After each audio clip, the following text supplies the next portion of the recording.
Permitir. Transmitiendo.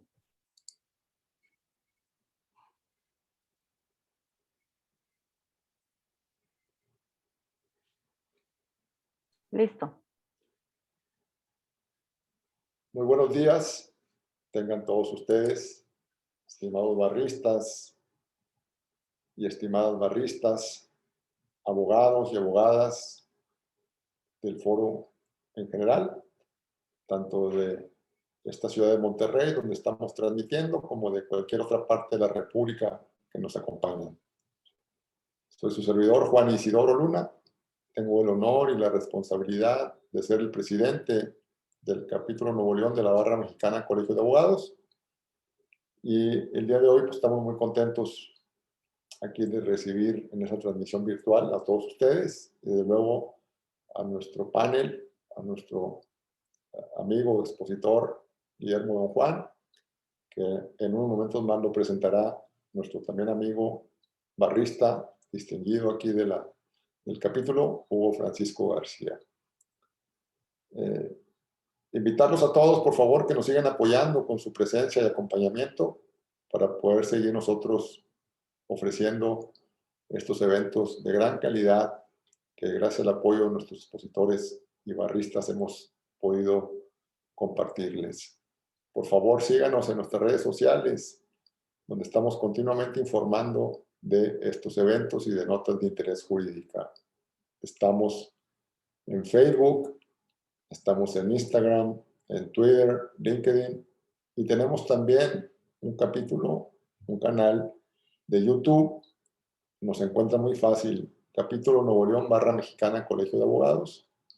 Y en ese canal de YouTube estamos subiendo la gran mayoría de los eventos como el día de hoy, para que los puedan ustedes ver, es de libre acceso, compartir, volver a revisar lo que gusten. Presento muy rápidamente aquí a Hugo Francisco García, que es un buen amigo abogado, barrista. Él trabaja para un muy importante grupo industrial aquí en Monterrey, el grupo Proesa. Trabaja en algunas de las divisiones y está siempre apoyándonos, Hugo, a cada vez que le pedimos ayuda, siempre presto. Es un abogado muy capaz y una persona de mucha solvencia e integridad, y nos da mucho gusto tenerlos aquí el día de hoy. Y él, pues le voy a ceder la conducción del evento. Aquí estaremos al pendiente, escuchando la gran experiencia y capacidad que tiene Guillermo en estos temas. Adelante, Hugo, por favor. Estimado Juan Isidoro, muchas gracias. Amigos, gracias por estar presentes el día de hoy. Pues sin más preámbulo, tengo el honor de presentar al licenciado Guillermo Don Juan Aguirre, quien actualmente se desempeña como consultor gerente en prevención de lavado de dinero y auditor externo en la firma B-Solver SC. Y les voy a comentar brevemente su gran trayectoria. Él es licenciado en Administración con especialidad en bancos por la Escuela Bancaria y Comercial. También es licenciado en Derecho por la Universidad del Valle de México. Cuenta con diplomados en Banca y Crédito por Instituto Tecnológico Autónomo de México, de Servicios Fiduciarios por el Instituto Tecnológico Autónomo de México, en Administración y Operación de Fideicomisos por la Universidad de Anáhuac, y está certificado como auditor externo y oficial de cumplimiento en materia de prevención de operaciones con recursos de procedencia ilícita por la Comisión Nacional Bancaria y de Valores. Cuenta con una amplia experiencia de 25 años dentro del sector financiero, desempeñando puestos a nivel directivo como oficial de cumplimiento y en la división fiduciaria de diversas instituciones financieras. Antes de ceder la palabra al licenciado Guillermo Don Juan, comentarles que vamos a tener un espacio de preguntas y respuestas al finalizar la sesión.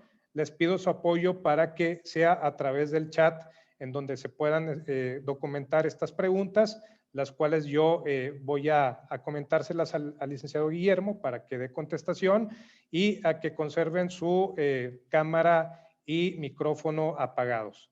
Sin más preámbulo, le damos la bienvenida al capítulo Nuevo León de la Barra Mexicana de Abogados al licenciado Guillermo Don Juan, y le cedo el uso de la voz para que nos ilustre con tan importante exposición. Muchas gracias.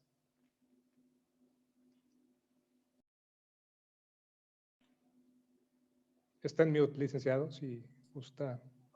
Estás en mute, Guillermo.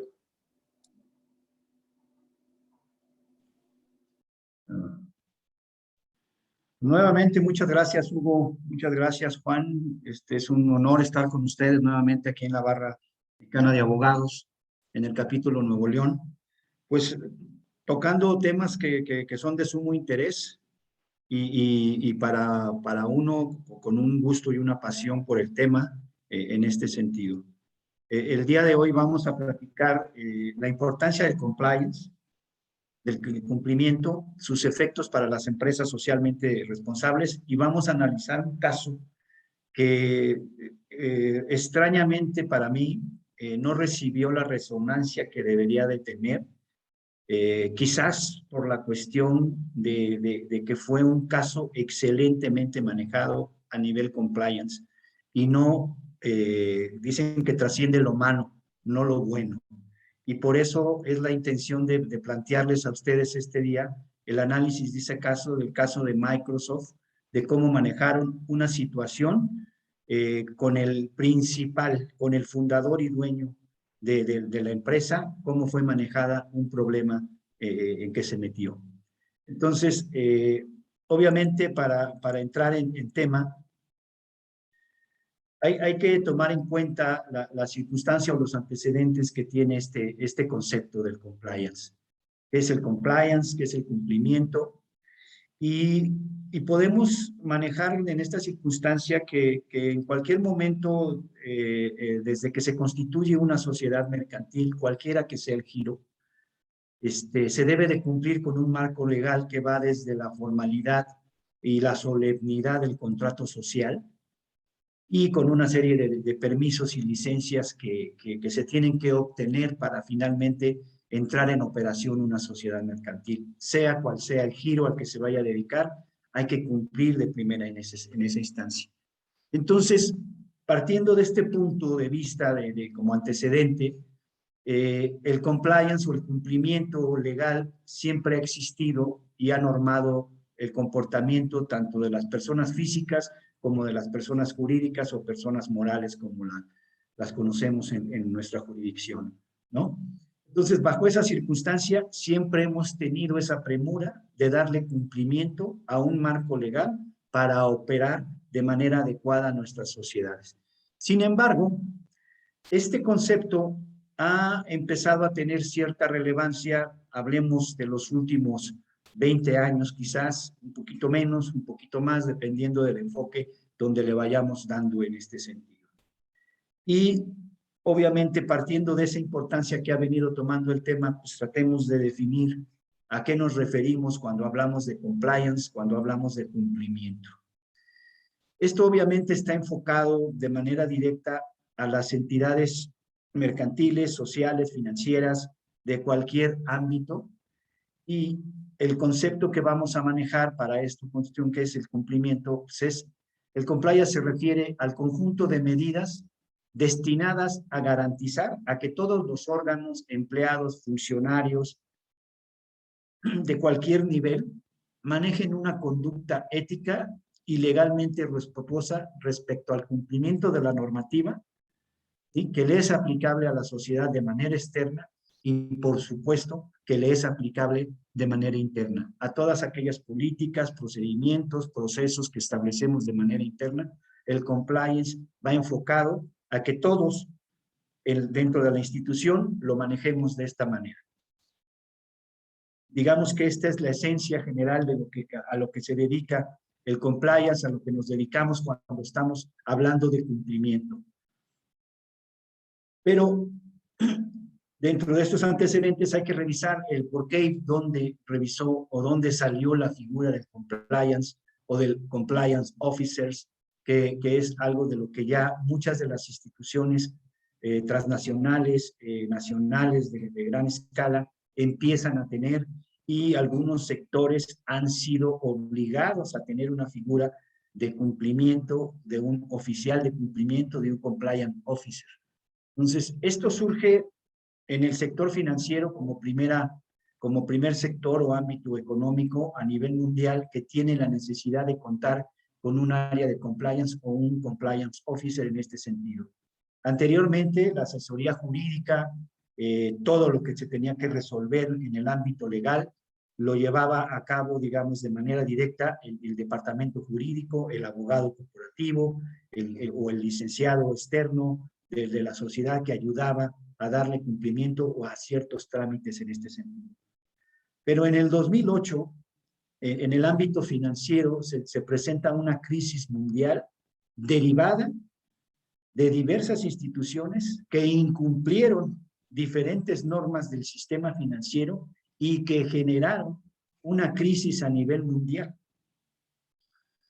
El impacto que tuvo en este sentido fue contrarrestado posteriormente con una serie de imposiciones de reglamentos de vigilancia, de supervisión, a las que se van a ver obligadas en el ámbito mundial las diferentes instituciones financieras para reportar e informar sus cuestiones financieras de manera ordenada, transparente y legal.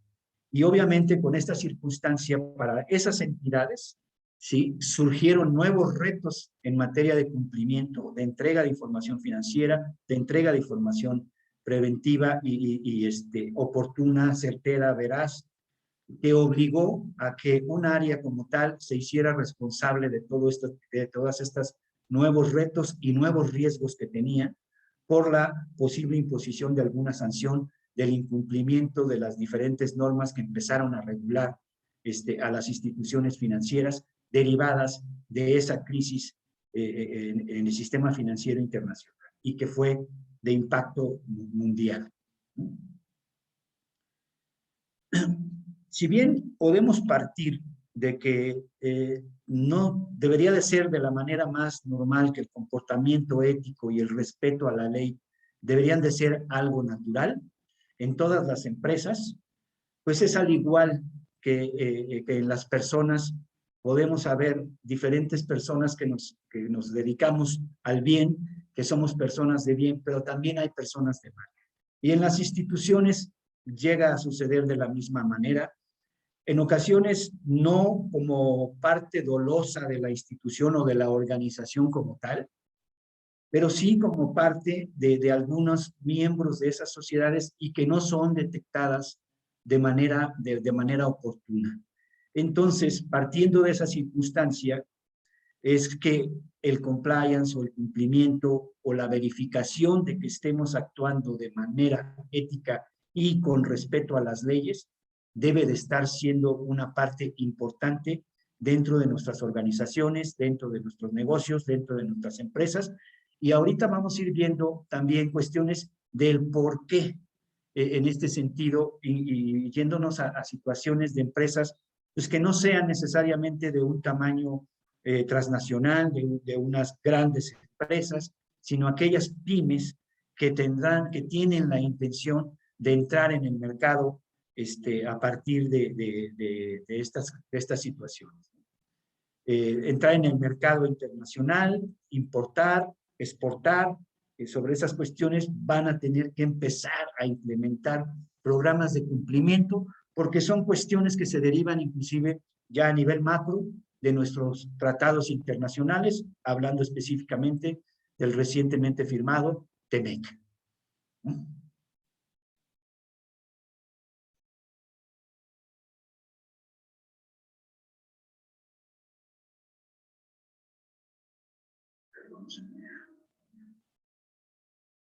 Dentro de este marco jurídico que empezamos a manejar y el cumplimiento legal que se le debe de dar a diferentes normas, hay una que es muy importante, que es la importancia y por qué viene la cuestión de la responsabilidad penal para las empresas en México. Esta empieza a partir de la publicación en el Diario Oficial del 5 de marzo del 2014, en donde se recibe reformas dentro del Código Nacional de Procedimientos Penales y donde se establece ya un procedimiento para las personas jurídicas. Es decir, anteriormente si en algún problema legal alguna persona moral se veía involucrada, tenía que responder a ese asunto probablemente por la vía mercantil, por la vía civil, dependiendo del ámbito de lo que haya incumplido, por esa vía le resultaba algún reclamo en ese sentido. Pero con esta modificación se da la posibilidad de que una empresa, cualquiera que ésta sea, ¿sí?, bajo cualquier régimen de capital que esté constituida, pueda ser emplazada penalmente para responder sobre algún delito de forma penal en esta circunstancia, como institución, ¿sí? Ya no como el representante legal que actúa a nombre y representación de, no, estamos hablando de llevar a cabo una acción por la vía penal directamente contra la persona jurídica que pudiese haber omitido o causado algún delito y daño en otras instituciones. Regresando un poquito a esa cuestión que planteábamos de que si bien debe de ser de una forma natural el que estemos obligados, tanto como personas físicas como personas morales, a respetar la ley, cumplir con los diferentes ordenamientos legales, a nivel mundial hemos tenido ejemplos de no compliance, de cuestiones que por algunas circunstancias se salieron del control de las empresas y causaron diferentes daños a nivel internacional o a nivel local, pero que tuvieron una trascendencia en ese sentido, y los casos van en ese sentido. En septiembre de 2015, el grupo Volkswagen admitió haber utilizado un sistema de técnicas para reducir fraudulentamente los emisores contaminantes de motores, que tiene que ver con las cuestiones que nosotros conocemos a nivel local, como la verificación de autos. Estos autos fabricados a partir del 2013 y hasta el 2015, en Volkswagen como marca, tuvieron como diseño encabezado en ese momento por el director general de la empresa, quien toma esa decisión de hacer un sistema para engañar a esos sistemas de detección de contaminantes y hacer pensar que tenemos un auto que no contamina y que cumplía con las normas ambientales para poder ser comercializado. Esto no fue cuidado por Volkswagen, fue un escándalo a nivel mundial, fue una decisión corporativa, una decisión de uno de los más importantes funcionarios de esta empresa y que tuvo consecuencias económicas, legales y reputacionales para la marca. Y todo por, de alguna forma, o no se cumplió su programa de compliance o no se tenía este programa para estar verificando algunos de los actos o hechos que se estaban llevando a cabo al interior de esa empresa comunitaria. El resultado del escándalo quedó en que el CEO, el director general de la empresa, se vio sujeto a un proceso y está enfrentando una pena de 25 años de cárcel. Económicamente a la marca Volkswagen se le estimó un daño en aproximadamente de 1.000 millones de euros. Y, por supuesto, el daño reputacional, que se tuvo que ver con el impacto económico, con la baja de ventas de los autos de la marca y todo lo que tuvieron que instaurar para tratar de volver a centrar el nombre de la marca Volkswagen en el público en general, ¿no? Otro de los casos que completamente rompe, si bien todas las instituciones deben de tener un área que vigile con esta cuestión de cumplir con la norma, otro de los casos que fue un escándalo mundial porque fue lo totalmente inverso a lo que conocemos como compliance, es el caso Odebrecht. En el caso Odebrecht, el Departamento de Estados Unidos denunció esta empresa porque protagonizó, según sus palabras, la mayor red de sobornos en la historia a nivel mundial. En esta institución como tal, no solamente no tenían un área de compliance en ese sentido, sino todo lo contrario. Tenían toda un área que estaba encargada de conocer hasta el más mínimo detalle de los funcionarios públicos con los que se iban a involucrar, hacerles regalos de los que les gustaban, obviamente conocer algunas de sus cuestiones más íntimas en ese sentido, y con toda esa información llegaban al funcionario público de la manera buena o mala, según haya sido el resultado de la información que hayan tenido de ese funcionario público como tal. Era toda una escala, toda una organización para poder sobornar funcionarios públicos como tal, ¿no? El resultado de ese escándalo fue la detención de 700 personas entre funcionarios públicos y servidores, entre funcionarios de la empresa y servidores públicos de diferentes gobiernos a nivel fundamentalmente latinoamericano, ¿sí? Lamentablemente también tuvo como consecuencia de esta cuestión de corrupción y sobornos, de esta cadena de corrupción y sobornos, el suicidio de un expresidente de uno de los países involucrados, al menos 1.300 millones de dólares documentados en cuestión de sobornos, y involucró a 12 países a nivel, sobre todo en el continente americano, aunque se mencionó algunos países en África, pero fue fundamentalmente a nivel Latinoamérica, y por supuesto ya con el daño reputacional y con la cuestión económica que se vino por todas este escándalo, pues se presentó la bancarrota como tal de la empresa Odebrecht.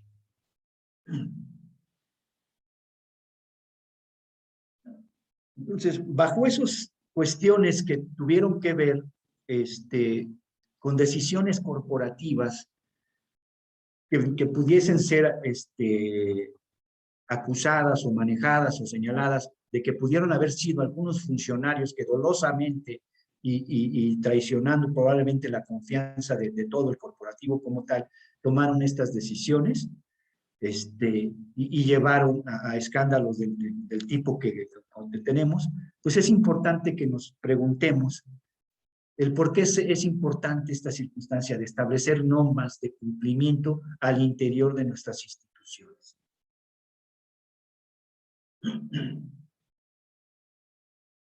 El primer punto por el cual son importantes todas estas normas de cumplimiento, pues es evitar un enjuiciamiento de tipo penal para la empresa como tal y obviamente desvinculando de cualquier hecho a los principales funcionarios de cada una de las empresas.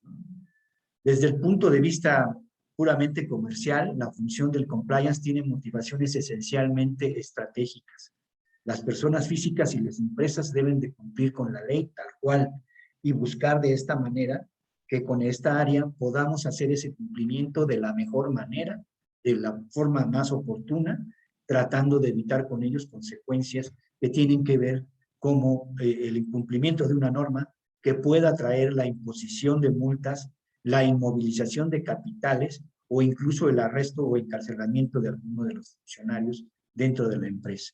La inmovilización de capitales, entendámoslas como cuestiones de posición que pudieran derivarse de la ley de extinción de dominio, ¿sí? O las cuestiones que se tuvieran que ver en cuestiones de operaciones con recursos de procedencia ilícita que derivaran en el congelamiento de las cuentas, cuestiones que también ya hemos conocido a nivel nacional en este sentido. Por el otro lado, está la cuestión de que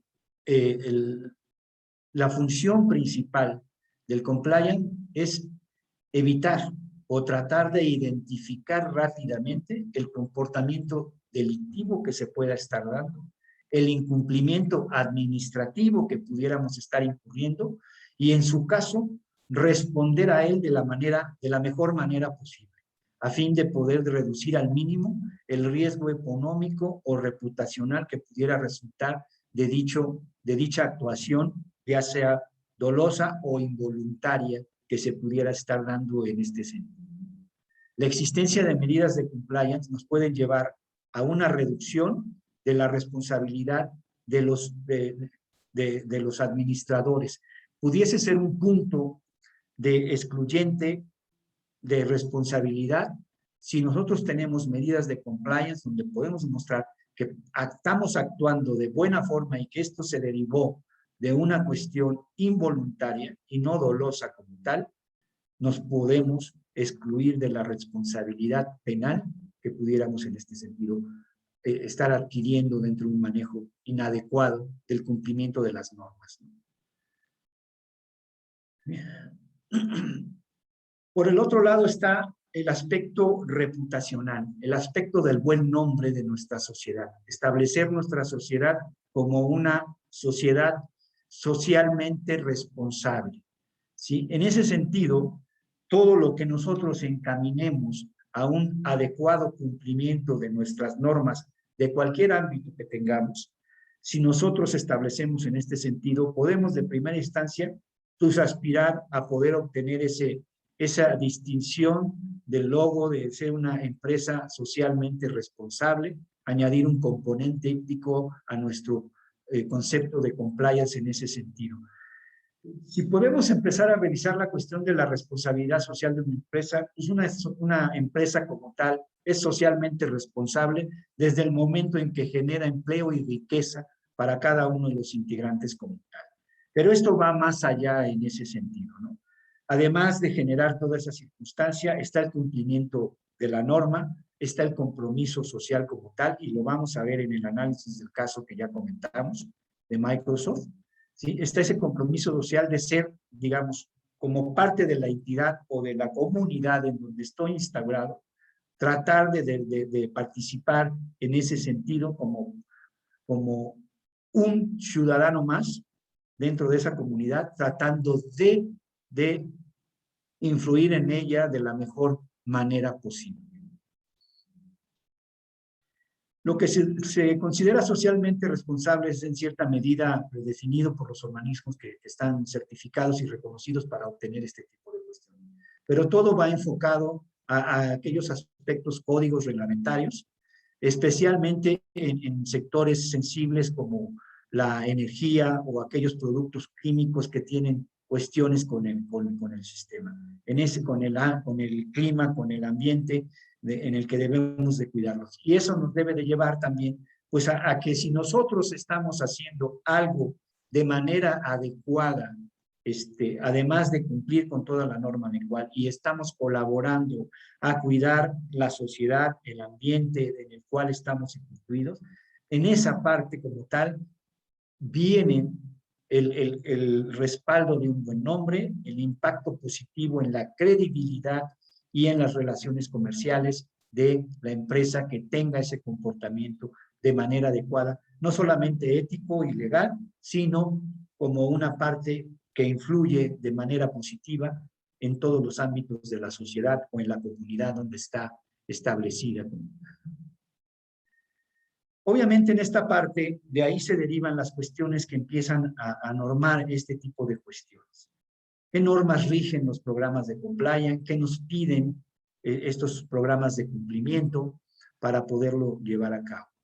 A nivel mundial, tenemos una norma que es la ISO 19600, que es una guía de referencia internacional para dotar a las organizaciones de un sistema de gestión de cumplimiento, de gestión de compliance.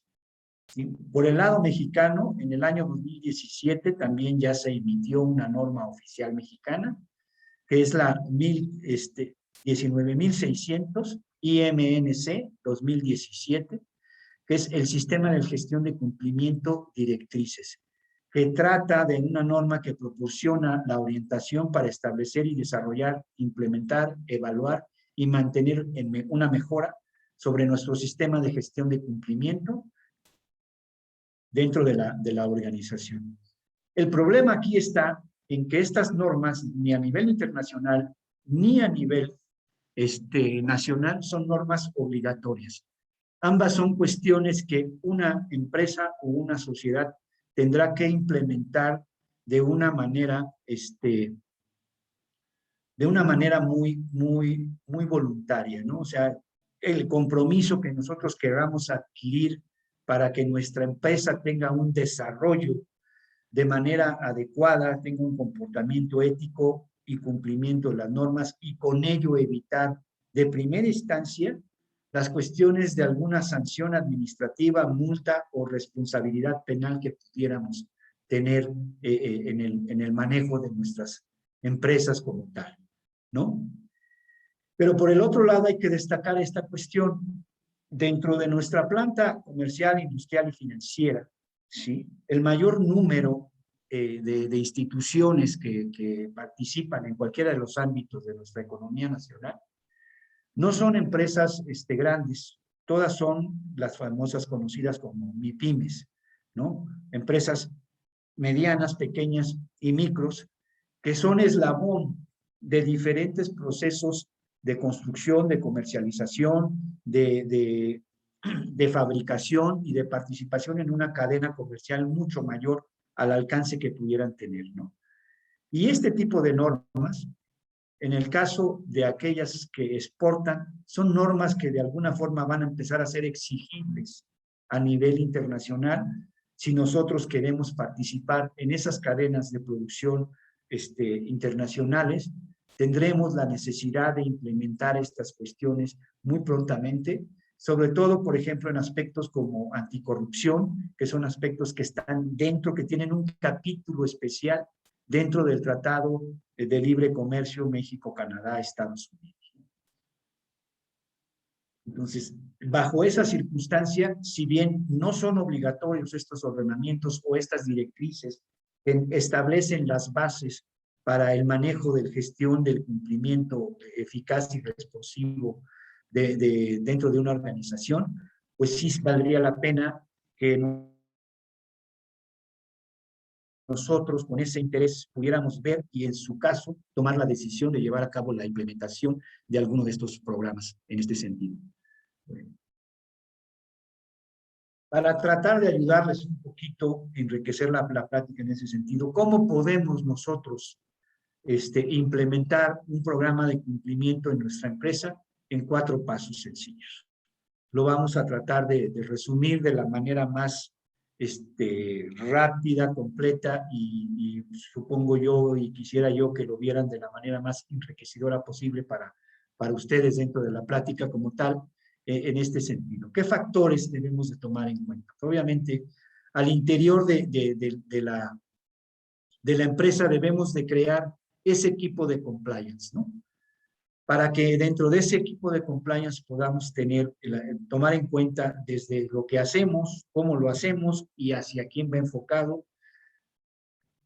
qué infraestructura tenemos como tal para la operación de nuestros diversos circunstancias, el mercado en el que participamos y todas estas cuestiones, y de ahí derivar esta situación de ese equipo, enriquecerlo, para que este equipo sea el responsable de empezar a detectar cuáles son aquellas cuestiones que como empresa, como parte del producto que desarrollo, como parte del mercado al que pertenezco, qué es lo que necesito cumplir para estar y permanecer dentro de ese mercado de la mejor forma posible, ¿no?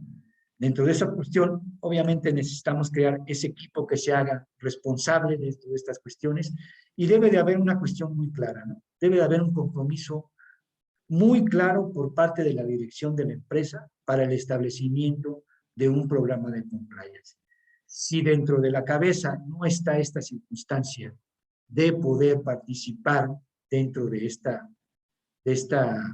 dentro de un programa o implementación de un programa de compliance, la circunstancia aquí se vuelve, simple y sencillamente no va a caminar y no va a tener la trascendencia que nosotros esperamos, ¿no?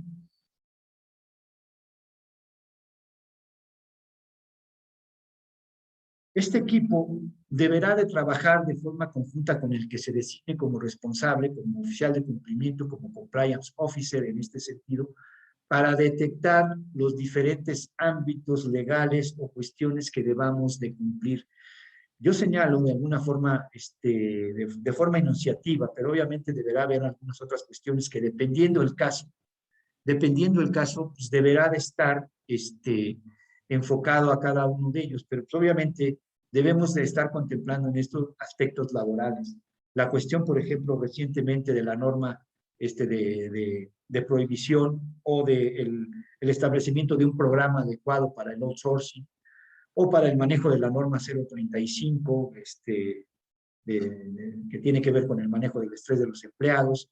Pues esas cuestiones son del ámbito laboral y que debemos estar cumpliendo, ¿no? En el ramo de prevención de lavado de dinero para aquellas entidades financieras o aquellas entidades que tienen que establecer este tipo de controles. El aspecto de anticorrupción que manejaba yo, de que está con un capítulo especial dentro del Tratado de Libre Comercio con Estados Unidos y Canadá.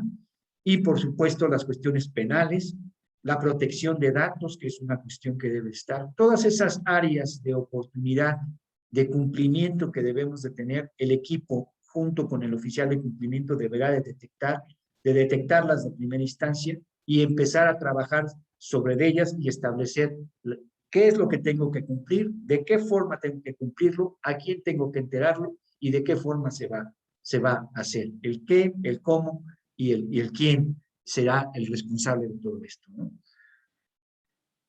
Como parte de esa circunstancia, pues derivará en que nosotros tengamos que establecer o tener ya documentado ese programa de compliance y estar hablando del compromiso con alta dirección, con una política de producción clara, establecer un código de conducta de políticas y procedimientos de cumplimiento, elaborar formatos, metodologías que identifiquemos como parte de los riesgos que tenemos en materia de cumplimiento, la supervisión o autonomía de los recursos que deberán de tener, quién, cómo y cuándo estará en ese manejo de los recursos, la gestión de los riesgos que pudiéramos tener, de qué manera los vamos a identificar y de qué manera los vamos a mitigar como tal, la capacitación que se tenga que dar en ese sentido, porque obviamente esto va en un cambio completo de la filosofía de la empresa.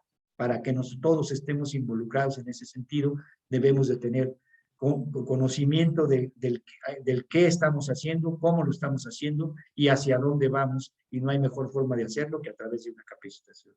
Obviamente, dentro del código de conducta debemos de establecer las sanciones o los incentivos que se pudieran derivar del adecuado cumplimiento como parte de los incentivos y del incumplimiento como parte de las sanciones, ¿no?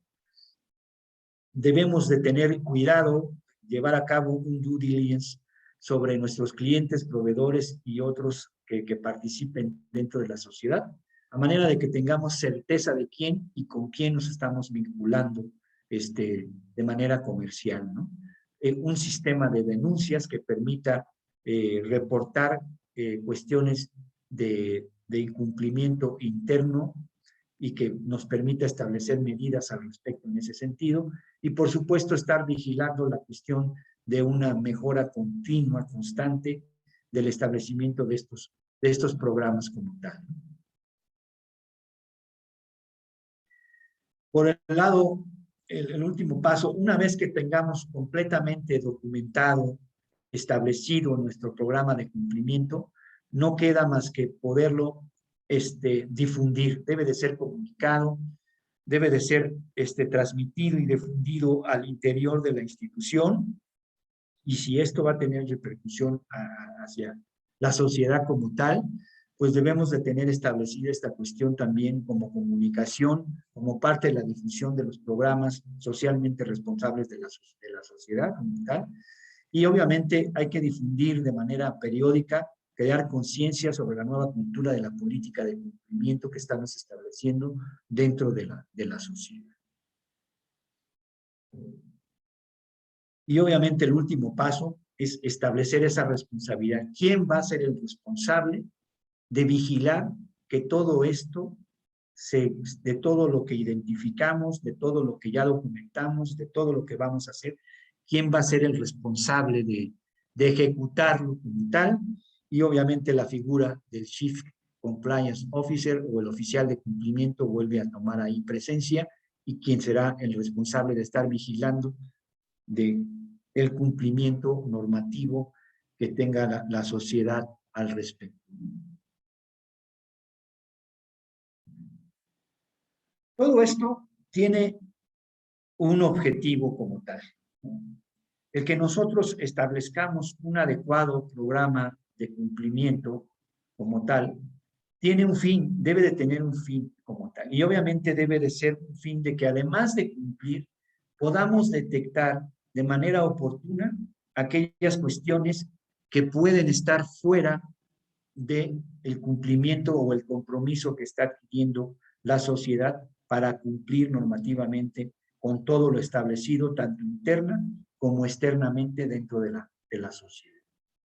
Un ejemplo claro de lo que sucedió con un programa de cumplimiento efectivo se dio recientemente, en este año, en una de las empresas transnacionales más importantes del mundo y que todos conocemos y estamos familiarizados con ella, que es la cuestión de la empresa Microsoft.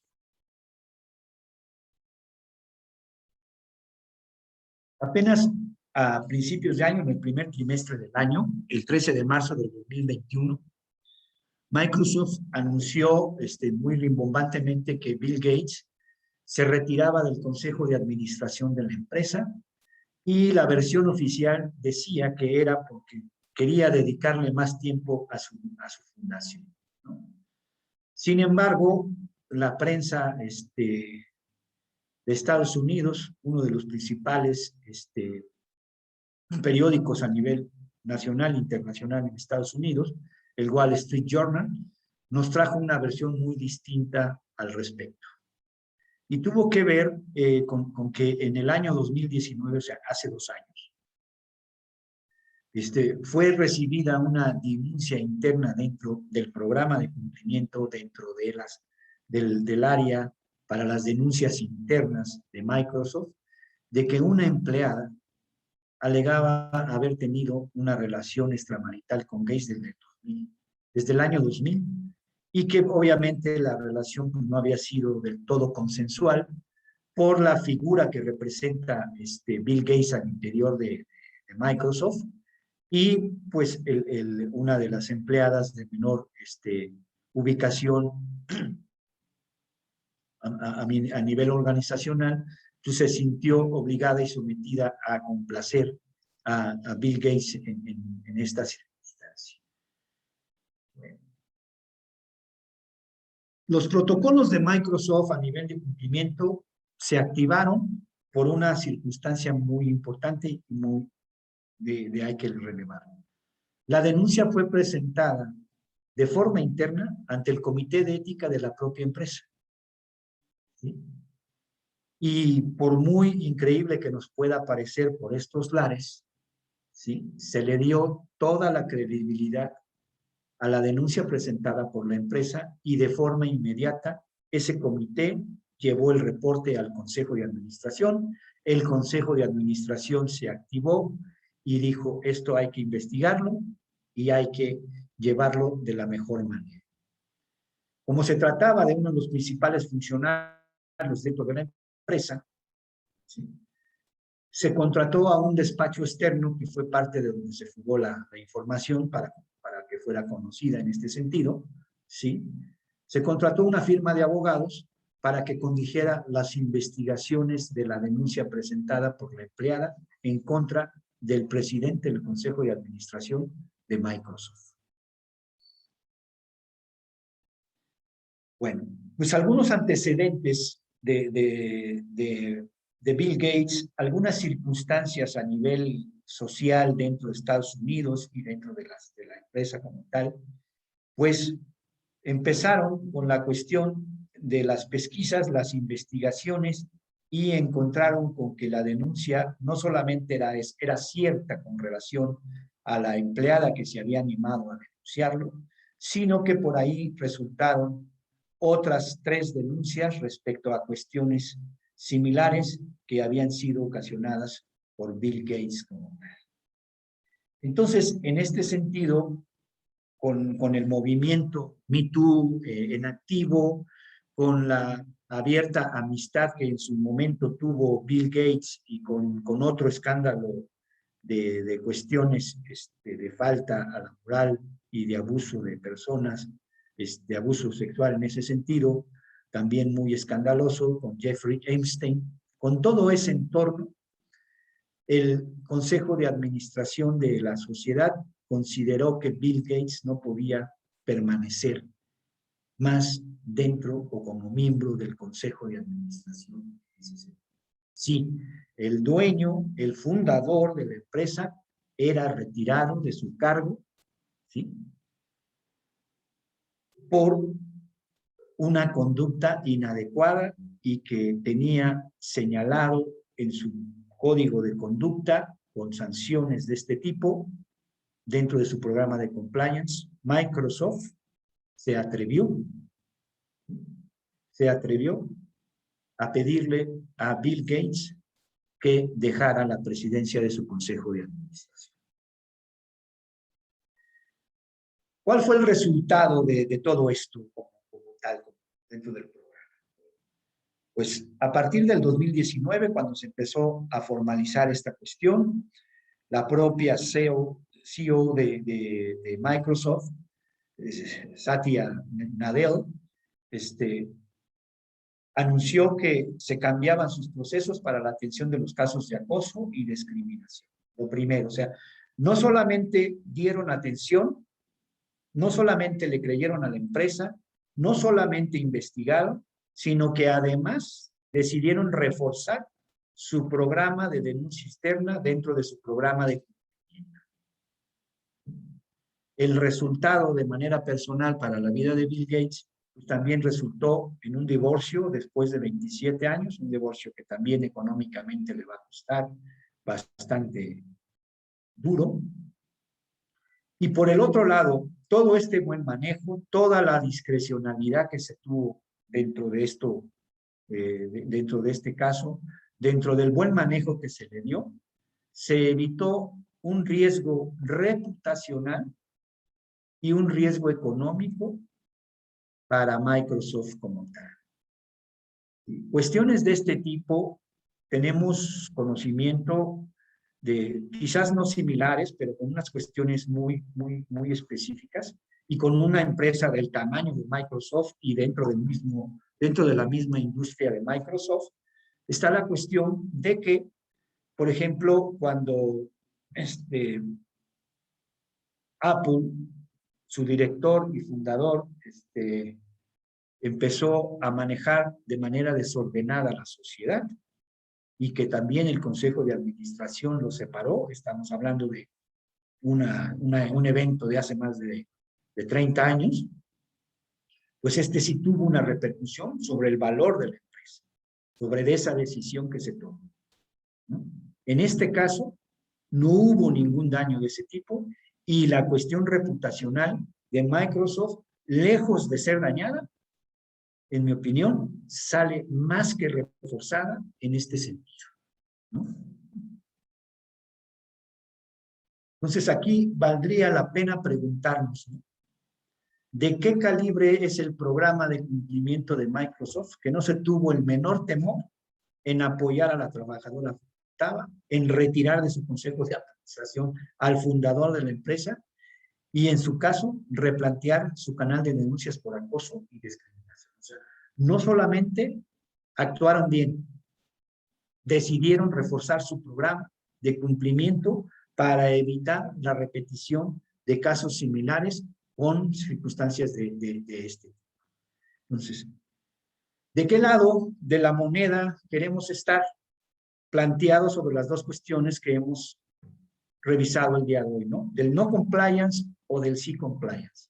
¿Hacia dónde queremos encaminar nuestras sociedades? ¿Hacia dónde queremos en esta circunstancia llevar ese camino de cumplimiento a nuestra sociedad, a nuestra entidad financiera, a la empresa, a nuestro negocio, a nuestro despacho? ¿Hacia dónde queremos caminar?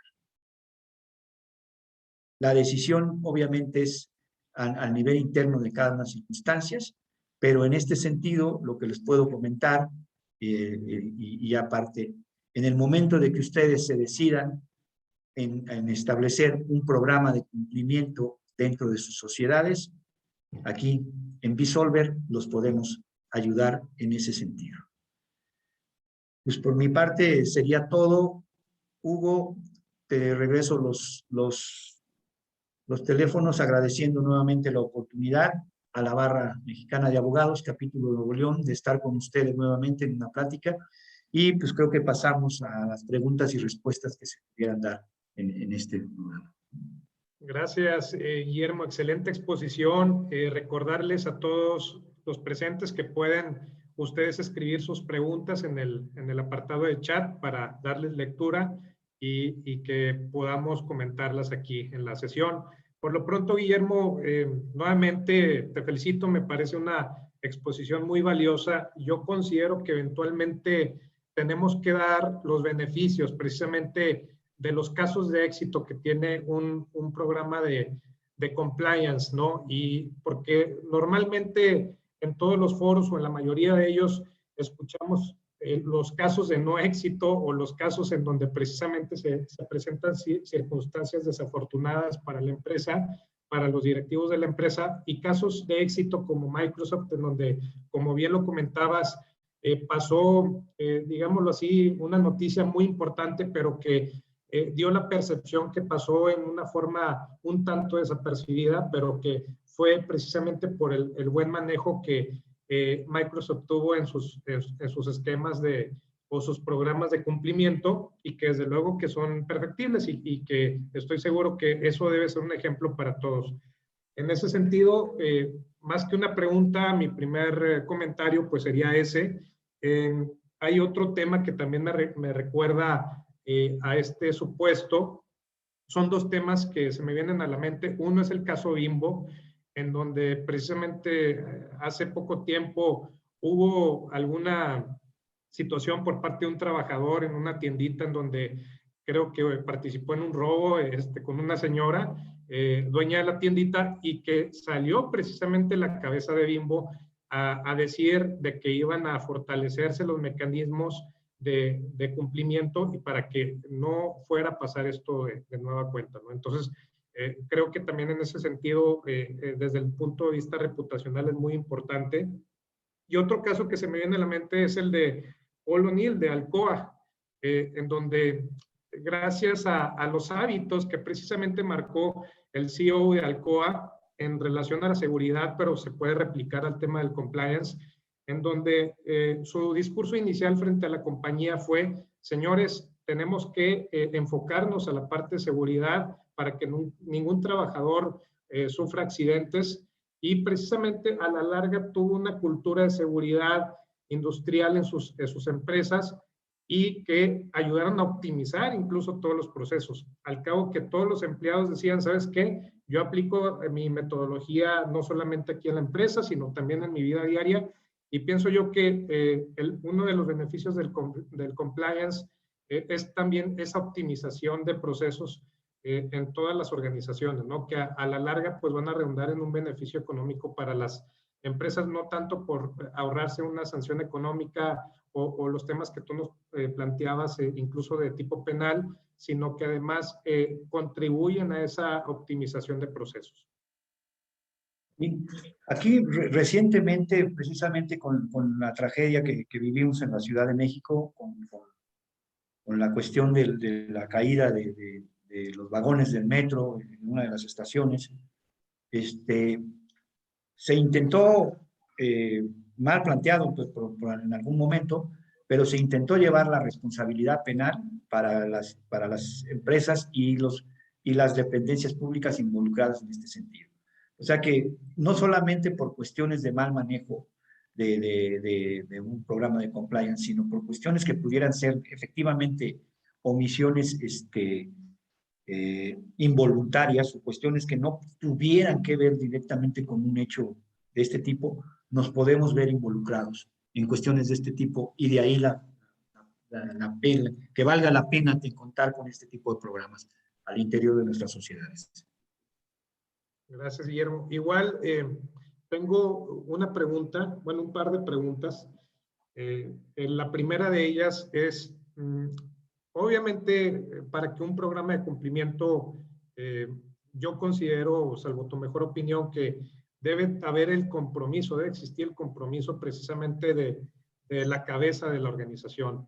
Y en ese sentido, si no hay un compromiso genuino, pues a lo mejor todo el esquema que se va a formar en torno a los programas de compliance de la organización, pues van a carecer de una debida implementación. Y en ese sentido, Guillermo, yo lo que te quería consultar es, ¿qué opinión o qué comentario o recomendación pudiéramos dar a esas organizaciones que consideran que el esquema de un debido cumplimiento organizacional implica muchos recursos económicos, que implica mucho esfuerzo y que prácticamente a lo mejor la percepción al día de hoy de las mini pymes es de que, ¿sabes qué? Yo no puedo cumplir con todo eso que me pide la ley, solamente las grandes corporaciones o grandes organizaciones son las que pueden.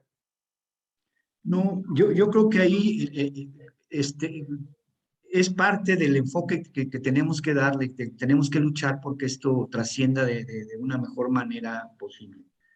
Efectivamente, no tenemos que ver que el tamaño de la empresa tenga que ver con el tamaño del compromiso que podemos tener con nuestras empresas. La mayor parte de nuestras MIPYMES, de nuestras pequeñas, medianas y microempresas, la mayor parte de ellas son digamos, empresas de algún tipo familiar o que han logrado trascender ese esquema del familiar y poder trascender un poquito más. Pero esto no tiene que ver con el tamaño de la economía. Efectivamente, necesitamos tomar ahí una decisión que probablemente tenga que ver con el costo-beneficio de lo que tengamos. Pero por ahí yo te pudiera comentar en ese sentido, ¿no? O sea, por ejemplo, yo recientemente tomé un caso con relación a un accidente en un taller mecánico. Si bien en ese taller mecánico de buen tamaño, con trabajo hacia aseguradoras y cuestiones de este tipo, tú pudieras decir no es una empresa muy grande, pero tuvieron el desfortunio de un incendio al interior de ese taller mecánico. Y tú dices, un incendio pues es accidental, pero no, nada es accidental en esta cuestión. O sea, si tú en esa cuestión hubieras tenido el cuidado de no poner un solvente de fácil combustión, el accidente se hubiera evitado, ¿no? El accidente se hubiera evitado. Y un adecuado programa de cumplimiento nos pudiera decir que las cosas flamables van de este lado, van de esta circunstancia. De cuestiones tan sencillas de ese tipo, deben de estar aisladas de estas cuestiones. Y de cuestiones de este tipo tan sencillas, no tiene nada que ver el tamaño de la empresa para tener un programa. Si tú hubieras tenido esta circunstancia en ese taller de poder aislar todas las cuestiones que son flamables de manera adecuada, no hubiera sucedido lo que sucedió, y las consecuencias económicas para una empresa de ese tamaño es perder el negocio al 100%. Entonces, esa es la parte que tenemos que ver, ¿no?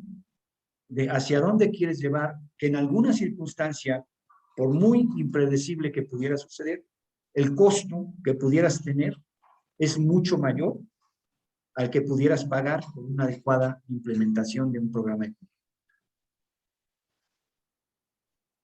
Gracias, Guillermo. Hugo, antes de seguir, te voy a interrumpir nomás porque quiero agradecer. Hay presencia de muchos estados de la República. Ha causado mucho interés, hay muchas felicitaciones en el chat. Y no quiero dejar pasar la oportunidad para saludar a Amparo Verdugo, de Sinaloa, barrista, América Huizar, subcoordinadora de la Comisión de Derecho Familiar de la Barra en la Ciudad de México, a Euridice Herrera, presidenta del capítulo Guanajuato, Jesús Eduardo Chávez, que nos acompaña en Sinaloa, al igual que Manuel Alonso Romo, Sol Infante y Tomás Cantú, barristas muy asiduos aquí de la ciudad de Monterrey, a Pati González, de barrista de Yucatán, a Betina Pérez de Tlaxcala, Ricardo Ruiz de Oaxaca. Total, estamos por toda la República, Guillermo. Mucho interés, muchas felicidades a ti por la exposición y te dejo de nuevo los micrófonos, Hugo. Muchas gracias a todos. Gracias nuevamente, Juan. Estimado Juan, y saludos también a todos los compañeros barristas. Gracias por estar presentes. También está Rodolfo Esparza y Rodrigo, también nuestro compañero de Proeza. Rodrigo Escalante, muy bien. Muchas gracias. Excelente. Adelante, perdón. Gracias, Juan Isidoro. Guillermo, la otra de la pregunta que me surgió a raíz de la exposición es, precisamente tú comentabas que en este punto, al menos ahora, en este momento histórico en el que nos encontramos, todavía nuestra legislación federal todavía no nos obliga a tener, digámoslo así, programas de cumplimiento.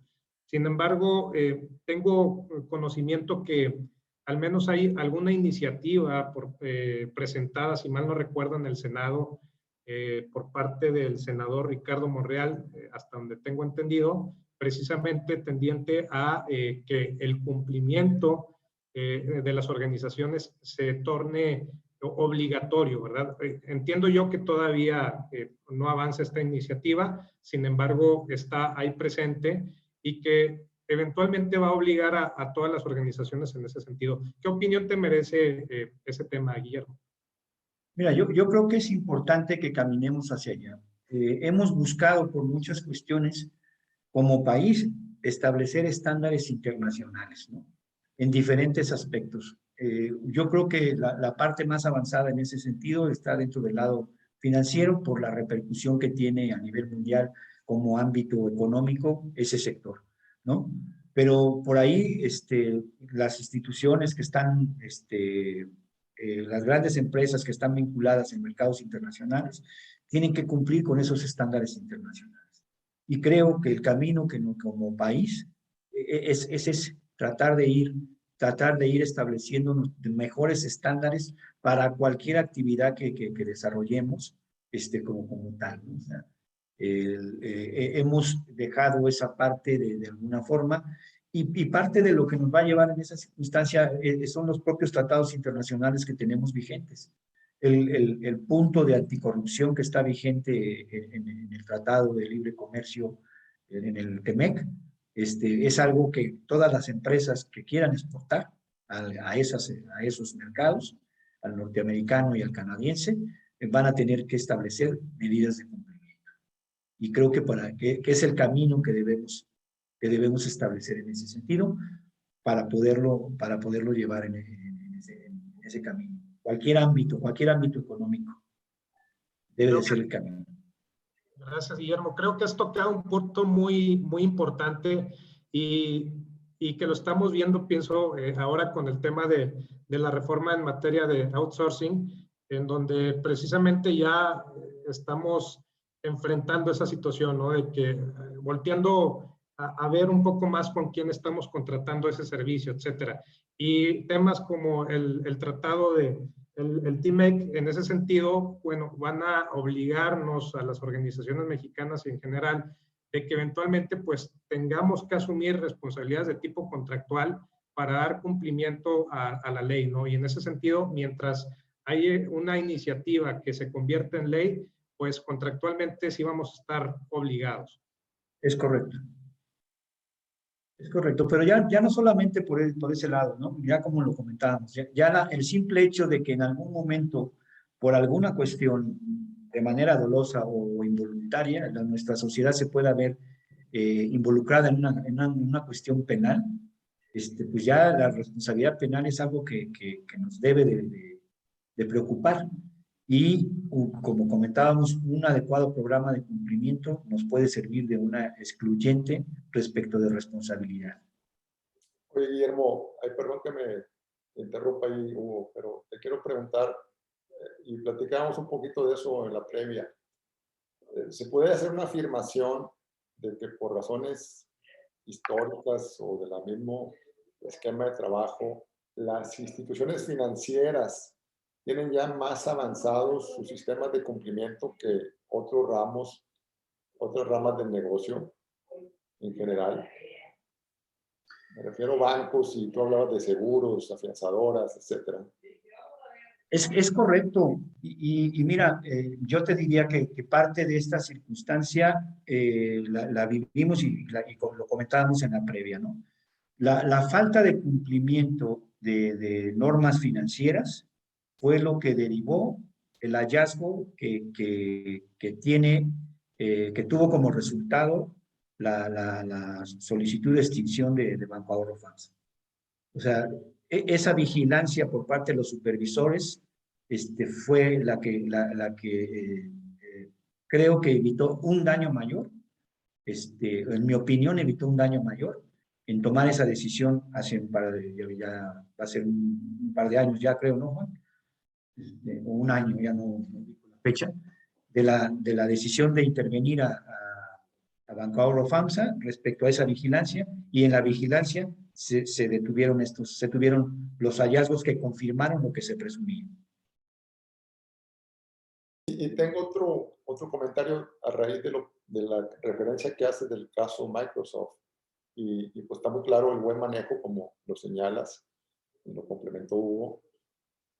Pero obviamente por la naturaleza del funcionario involucrado, pues el tema llegó directamente al Consejo de Administración, de alguna manera, ¿no? A través, seguramente, de su comité de ética y de cumplimiento, de ahí lo elevaron de inmediato al Consejo.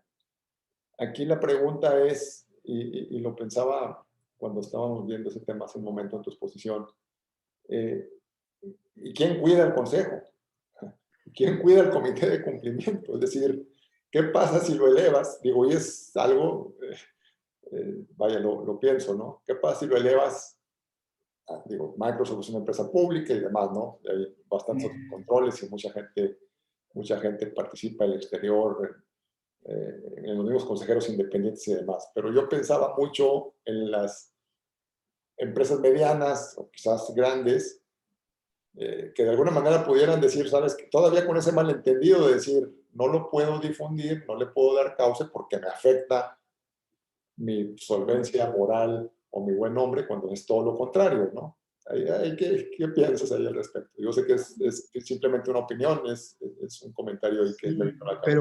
Pero mira, ahí yo creo que debemos, lo comentaba Hugo, y lo comentó Hugo de una manera muy precisa. O sea, si no hay un compromiso real por parte de la dirección, y entendamos dirección en este momento como consejo de administración de cualquier entidad, del tamaño que tú gustes, el consejo de administración como órgano supremo antes de la asamblea de accionistas como tal, pero en el tamaño de empresas que tú comentas, pues normalmente el consejo de administración también es la asamblea de accionistas, ¿no?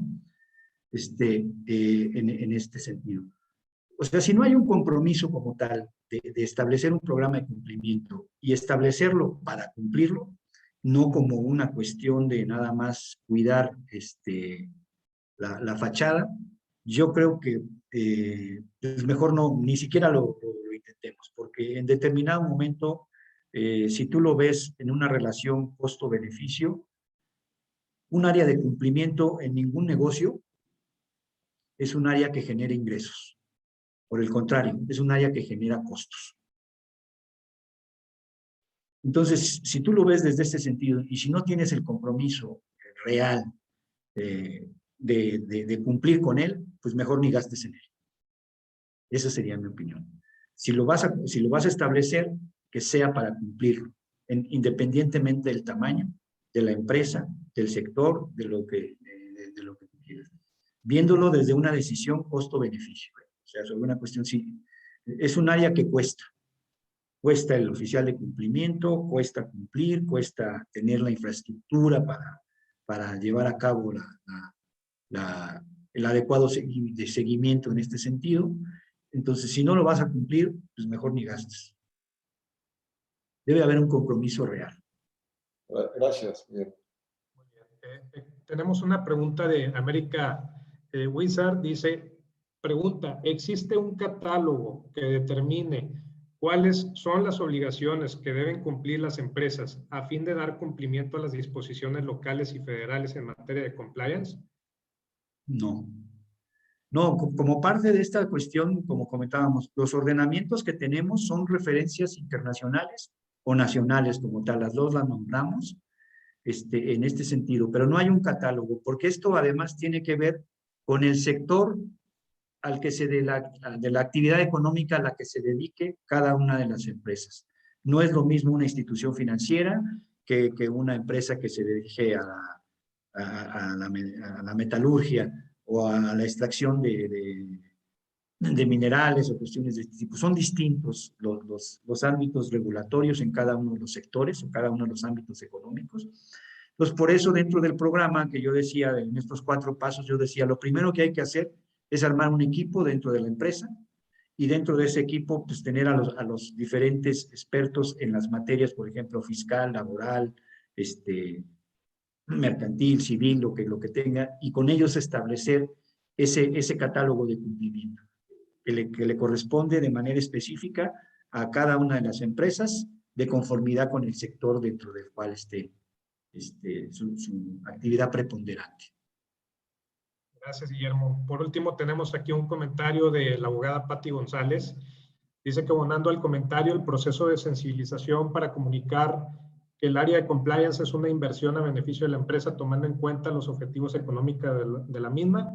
Yo creo que es consistente con lo que tú comentas, Guillermo, en ese sentido de mencionar los beneficios que tiene precisamente el programa de cumplimiento y precisamente las personas responsables de la organización.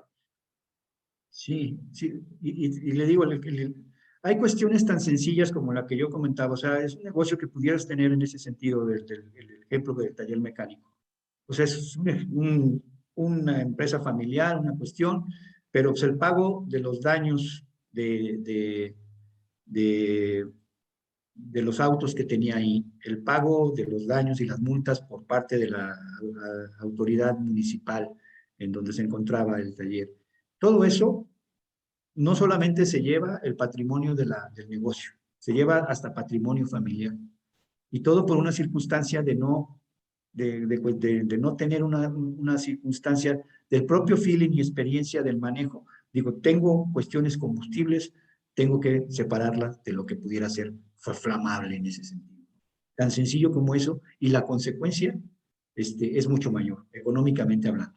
Digo, probablemente si tú lo pones en una balanza en poder decir, ¿me cuesta un área de compliance? Sí me cuesta, pero el beneficio puede evitarme el perder el negocio y el patrimonio familiar. ¿Qué cuesta más? Establecerlo o no establecerlo. Ese feeling es con el que las direcciones de las diferentes empresas tienen que ver este tema. Oye, Guillermo, y ahorita también en tu presentación hacer referencia al sistema ISO como una especie de antecedente o referencia al compliance. Y yo recuerdo perfecto, allá en los principios del año 2000, cuando todo el mundo, en todas las empresas, en todas partes, se abocó a hacer el ISO. ¿Por qué? Mucha gente no sabe ni por qué, pero como todo el mundo lo está haciendo, pues hay que hacerlo, ¿verdad? He estado documentando en las empresas como desaforados, ¿verdad? Gastando una cantidad de recursos económicos, de tiempo, humanos, impresionantes, para que tengas tus carpetas ahí guardadas finalmente. No hablo en general, pero me refiero a muchos casos, al menos que me tocó a mí ver. Sí, el ISO de primera instancia tuvo una cuestión de importancia en cuestión de calidad. Sí. Y sobre todo en cuestión llamémosle, de manufactura, ¿no? De la entrega de partes en un proceso para diferentes empresas. Muchas de nuestras empresas, sobre todo en el área de autopartes, de la parte de automovilística, que parece muy sencillo, pero pues, por ejemplo, yo te puedo decir, un volante de un carro conlleva al menos 10 partes, entre el plástico, el metal que lleva alrededor, para la bolsa la bolsa de aire, las cuestiones de este tipo, lleva al menos una cuestión al menos de 10 partes en ese sentido, que son hechas de diferentes materiales. Entonces, bajo esa circunstancia, muchas de las empresas, sobre todo en el ramo automovilístico, tuvieron que documentar la cuestión de calidad para la entrega de la parte que les correspondía en el volante de un automóvil. Esa parte tuvo, pero de esa calidad que exigían como proveedor Volkswagen, Chrysler, Ford en su momento, a eso te tenías que apegar y eso es lo que hicimos. Obviamente, de aquellos que exportaban se nutren al interior de pequeños proveedores en México, ¿no? Todos, en esa cadena íbamos todos. Y así es como de alguna forma se ha ido permeando el tema del cumplimiento, ¿no? Así es como de alguna forma ha ido permeando en este sentido. Pero creo que digamos, actualmente en algunos ámbitos económicos, las multas, por ejemplo, en materia ambiental, son de un calibre económico que pudiera hacer tronar a cualquier pequeño negocio, ¿no? En el ámbito financiero, yo te podría decir que las multas por no cumplir en materia de prevención de lavado de dinero, el tamaño de una multa pudiera hacer tronar a un intermediario financiero no bancario. Entonces, sobre esas circunstancias es en lo que tenemos que medir el establecimiento o no de un adecuado programa de cumplimiento. De acuerdo. Adelante, Hugo, perdón. Gracias, Guillermo. Yo creo que sí, aparte, como bien lo comentas, el tema del cumplimiento, pues dependerá del alcance que como organización se trace, ¿no? Y dependerá eventualmente del giro de cada de una de ellas, que puede ser un giro financiero, un giro mercantil, un giro industrial, y pues en el sector industrial pues se abren un sinnúmero de situaciones.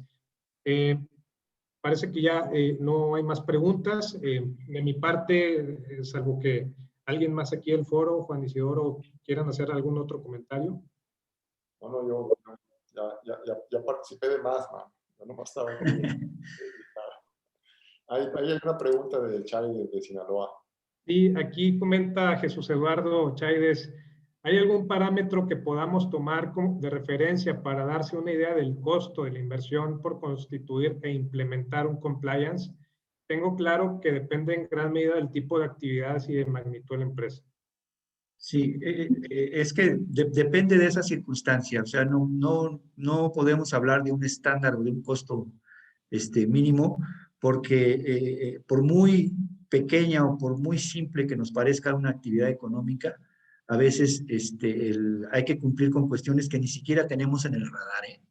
Que eso es parte de lo que a veces nos sucede cuando empezamos a implementar el programa y nosotros empezamos a revisar las diferentes normativas que le aplican a cada una de las instituciones o sociedades, dependiendo de la cuestión mercantil. Hay cuestiones que ni siquiera la propia empresa tiene en el radar que tiene que cumplir, ¿no? Entonces, bajo esas circunstancias es un poquito difícil.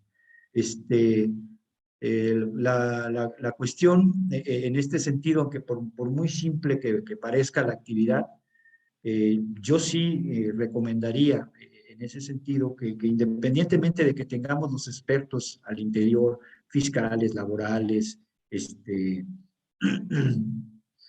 protección de datos o cuestiones de este tipo, pues el apoyo de alguien externo con ese ojo de poder revisar toda la norma jurídica nos puede ayudar en ese sentido. Pero no hay un estándar, ¿no? de costo. Tiene mucho que ver el área comercial al que nos estemos dedicando para poder determinar bien ese programa. Pero pues ahora sí que aprovechando la pregunta, nos podemos acercar y platicar al respecto y darles una cotización en ese sentido aquí en Visor. Oye, Guillermo, también fíjate que ahorita con lo que decías, perdón que intervenga de nuevo, pero cuando hablábamos ahorita de lo del Consejo de Administración y la Asamblea diciendo que las pymes, sobre todo las pequeñas empresas, pues muchas veces ni siquiera tienen hechas sus asambleas. Ni decir, no, vaya, se limitan a aquí lo vemos nosotros también aquí en nuestra práctica, vienen continuamente buscando asesoría y se limitan hacen la constitutiva en alguna notaría y no vuelven a hacer nada en la parte societaria corporativa. Hasta que lo requieren. Hasta que lo requieren por algún tema fiscal, laboral o algún juicio y demás. Pero a donde voy, fíjate que y venía a mi mente en esa parte y pensando en lo que hablaban también ahorita tú y Hugo sobre la posible regulación y las iniciativas de ley que puede haber al respecto. En Sudamérica, en algunos países, por ejemplo en Colombia, hay una entidad que se llama la Superintendencia General de Sociedades. Superintendencia General de Sociedades. Y esa de alguna manera se encarga de regular que las compañías estén cumpliendo, las personas morales, con sus obligaciones societarias, corporativas, ¿no? Aquí pues, no las tenemos. Simplemente te dan tu nombre, la Secretaría de Economía y se acabó. Digo, obviamente está el cumplimiento de obligaciones fiscales, laborales y demás, pero me refiero en la parte societaria. Pudiera quizás enfocarse algo así en este tema del cumplimiento. Y ahorita con la pregunta que hacía uno de los compañeros barristas, decir, oye, a lo mejor tendría que haber un mínimo, aunque es muy complicado establecerlo, pero decir, pero cuando menos vas a tener estas 5 cosas. Sí, por supuesto que cuando entramos en la estructura ya del programa como tal, empezamos a revisar todos los ámbitos, ¿no? El aspecto legal, no solamente visto hacia afuera, sino interno, corporativo, es de todo tipo. El programa, al final del camino, lo que debe de dejar a la sociedad como tal es estar en norma interna y externa para cualquier eventualidad, para cualquier tipo de cuestiones que nos permita evitar que un riesgo externo de manera dolosa o de manera involuntaria nos pegue como tal al interior, con alguna sanción administrativa, con una sanción económica, alguna cuestión de este tipo. Pero sí, la revisión tiene que ser integral. Muy bien. Para el establecimiento de ese programa tiene que ser una revisión integral para darle cumplimiento a todo lo que se tenga que involucra como tal la sociedad. De acuerdo, Guillermo, pues yo creo que es muy importante todas estas recomendaciones, toda esta exposición que nos has dado el día de hoy, precisamente para sensibilizar precisamente la importancia de los programas de cumplimiento y pues agradecerte precisamente tu brillante conferencia en ese sentido, Guillermo.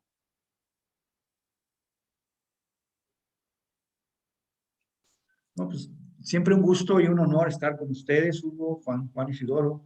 La verdad es un placer. Yo, cuantas veces sea invitado, con mucho gusto aquí participaremos tratando pues de aportar un granito de arena en general para la sociedad y para todos los participantes de la barra. Sí, sí. Pues muchas gracias a ustedes, a ambos. Insisto, hay muchísimas felicitaciones y ya vimos que hay mucha participación a nivel nacional de los otros capítulos. Y bueno, pues a nombre del capítulo Nuevo León de la Barra Mexicana Colegio de Abogados, otorgamos este pequeño reconocimiento a Guillermo Don Juan Aguirre por su brillante participación en esta conferencia que nos ha dado generosamente la importancia del compliance, sus efectos para las empresas socialmente responsables y con un énfasis muy particular de aplicación práctica en el caso de Microsoft. Pues muchísimas gracias a todos. Muchas gracias, Hugo, por tu diligente y eficaz moderación de este evento. Creo que ha estado muy fluido, muy interesante. Yo lo disfruté mucho y les agradezco mucho de nuevo y por supuesto los vamos a seguir tocando este tema próximamente aquí en el capítulo en septiembre, me parece. Vamos a ofrecer un seminario de compliance en seguimiento al que hemos venido dando cada año. Por ahí, pues espérenlo, por favor, en las redes sociales, como les digo, lo vamos a estar informando. Y luego siempre abiertos a escuchar sus retroalimentaciones.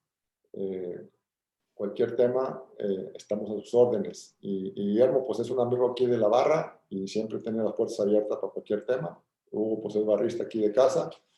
Muchas gracias a todos por su participación. Gracias a Priscila por el apoyo, como siempre. Y nos vemos la próxima. Muchas gracias. Saludos a todos. Gracias, hasta luego. Felicidades. Muchas gracias. Gracias.